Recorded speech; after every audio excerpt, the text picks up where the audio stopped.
बाबा नीम करौली एक चमत्कारिक बाबा थे। उनके भक्त उन्हें हनुमान जी का अवतार मानते हैं। वे एक सीधे साधे सरल व्यक्ति थे। उनके संबंध में कई तरह के चमत्कारिक किस्से बताए जाते हैं। आइए जानते हैं बाबा नीम करौली के संबंध में रोचक बातें। नीम करौली बाबा का वास्तविक नाम लक्ष्मी नारायण शर्मा था। उत्तर प्रदेश के अकबरपुर गांव में उनका जन्म 1900 के आसपास हुआ था। 17 वर्ष की उम्र में ही उन्हें ज्ञान की प्राप्ति हो गई थी। उनके पिता का नाम दुर्गा प्रसाद शर्मा था।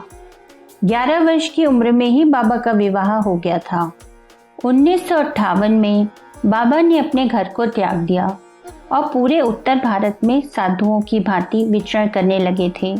उस दौरान लक्ष्मण दास, हांडी वाले बाबा और तिकोनिया वाले बाबा सहित कई नामों से जाने जाते थे। गुजरात के बवानिया मोरबी में तपस्या की तो वहां उन्हें तलैया बाबा के नाम से पुकारने लगे थे।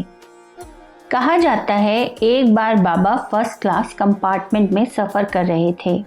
जब टिकट चेकर आया तो बाबा के पास टिकट नहीं था। तब बाबा को अगले स्टेशन नीम करौली में ट्रेन से उतार दिया गया।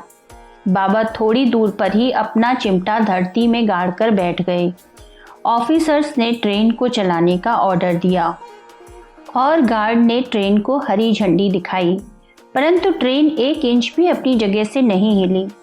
बहुत प्रयास करने के बाद भी जब ट्रेन नहीं चली तो लोकल मजिस्ट्रेट, जो बाबा को जानता था, उसने ऑफिसर्स को बाबा से माफ़ी मांगने को कहा और उन्हें सम्मान पूर्वक अंदर लाने को कहा।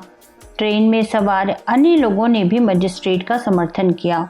ऑफिसर्स ने बाबा से माफ़ी मांगी और उन्हें ससम्मान ट्रेन में बिठाया। बाबा के ट्रेन में बैठते ही ट्रेन चल पड़ी।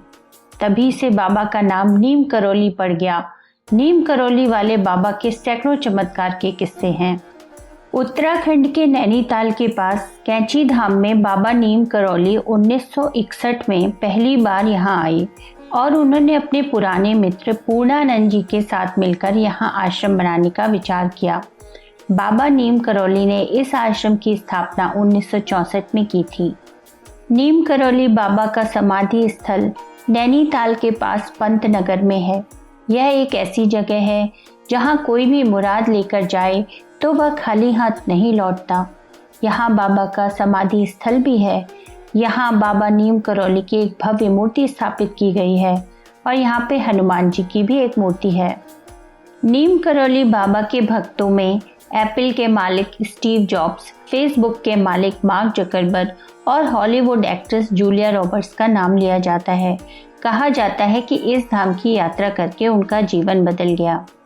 15 जून को देवभूमि कैंची धाम में मेले का आयोजन होता है और यहाँ पर देश विदेश से बाबा नीम करौली के भक्त आते हैं। इस धाम में बाबा नीम करौली को भगवान हनुमान का अवतार माना जाता है। देश विदेश से हजारों भक्त यहाँ हनुमान जी का आशीर्वाद लेने आते हैं। बाबा के भक्तों ने इस स्थान पर हनुमान का भव्य मंदिर बनवाया है। बाबा हमेशा कंबल ही ओढ़ा करते थे। आज भी लोग जब उनके मंदिर जाते हैं तो उन्हें कंबल भेंट करते हैं। उन्होंने अपने शरीर का त्याग 11 सितंबर 1973 को वृंदावन में किया था। बताया जाता है कि बाबा के आश्रम में सबसे ज़्यादा अमेरिकी ही आते हैं। आश्रम पहाड़ी इलाके में देवदार के पेड़ों के बीच स्थित है।